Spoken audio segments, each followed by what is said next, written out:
All right. Thanks for tuning in again. I hope you got some laughs or maybe even learned something from watching me try to set up this tarp with a couple of trekking poles out here in the desert. But the point of this video is that sometimes your shelter system is not always about staying warm. You know, there are tons and tons and tons and tons of videos on staying warm in the winter or building a snow shelter or all that kind of thing, and nobody really well, I wouldn't say nobody, but very few people go into any depth on how to stay cool. You know, number one, you've got to get out of that sun. You know, if it means getting under a shrub, you know, getting into a shady spot where the sun's not really hitting a dry riverbed. Of course, you obviously wouldn't want to sleep there for obvious reasons, but keep in mind that if you develop a nice cool area, animals might try to join you. In this situation, it was really a pain in the butt with the wind trying to get this figured out and set up at the same time. I mean, I've never set up on trekking poles before. That's something that was kind of one of those bucket list items for me, and hopefully I'm going to take this up to the forest and do that soon. I'm in a very advantageous situation when it comes to camping because I can camp in the desert or I can camp in the national forest, which are maybe 45 minutes to an hour, you know, so it's about 20 minutes to the desert, 45 minutes to an hour to the national forest, depending on which camping spot I go to.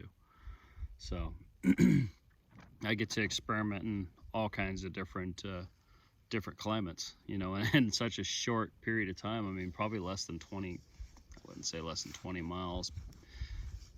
As the crow flies, probably less than 20 miles, but as far as the road goes, it's a little bit longer. So something else that I told you about the other day, this BK2. Now, I had originally the black handle that goes on it, and I just don't like them. They're slippery. To me, they're just crap. And I'm not going to hate on Ka-Bar or Becker or any of those you know, branches of that company, but I really feel like it was a crap move to make the BK2 and go and put those awful plastic scales on it. You know, and naturally they do sell upgraded scales. They're not cheap, but gosh, do they look so much better on this knife. You know what I mean? Look way better. So, you know, I'll take this all day, every day. To me, that's a good looking knife right there. I would actually, you know, just given the difference in the scales and the way they feel so much better. I wouldn't say they're really grippy, but they're a hell of a lot better than those plastic scales were. So, you know, this thing, I never really found it a real pleasure to carry because it's just so damn heavy. But, you know, if you had to crack into a 55-gallon drum to get some fuel or something, hey, this is your guy right here. As for batoning, once again, this thing is a 1/4-inch thick splitting wedge. You know, if I had to pick one tool that I currently own, you know, not some outlandish thing that I would buy on the internet, but anything that I currently own, if they said, hey, you got one choice, this would be my guy right here. Now in the desert, it's kind of my choice because, you know, I'm obviously not going to carry an axe out here. There's obviously not a lot of wood to mess with here, so you're not doing a whole lot of chopping or anything like that. So the few little chopping tasks that you might do on what's probably going to be pretty thin wood can be knocked out by this guy.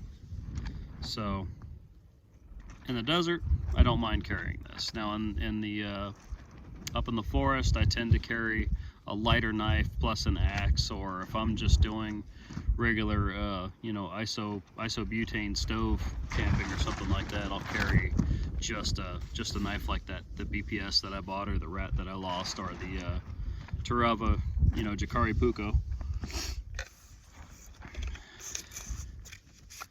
And I got it when they gave you these sheaths like this. I don't know what generation this is. If this is Gen 1 or Gen 2. I want to say this is Gen 1 because when I took the scales off, the handle was solid, or the tang was solid. It didn't have the cutouts like the Gen 2 does. So I'm pretty sure it's Gen 1. But it's a great knife. It's just heavy. You know, that thing's slapping around. Whoa! Well, there went that. It's, given the rocky soil, it's really hard to bury a stake in this. This soil. I broke one of my stakes over there, so I just tied it off to a shrub. Anyway, I will have to figure out a situation, or figure out how to deal with that. I'm gonna have to get some stronger stakes for out here, so when I come out here I can really pound those suckers in, you know, good and hard, get them nice and tight.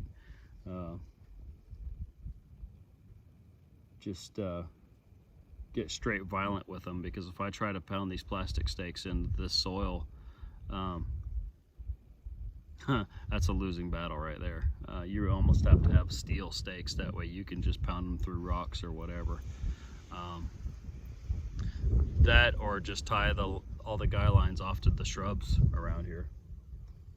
But given the sun's getting kind of low, I'm probably just gonna pack that up and not worry too much about it. It's getting cool out here as it is now anyway. So it was about 88, almost 90 degrees when I came out here. So I wanted a little bit of a shade.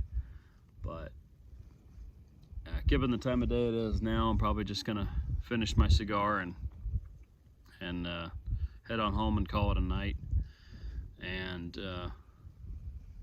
tomorrow I get to start a different position at work, so hopefully that will give us a little bit more time.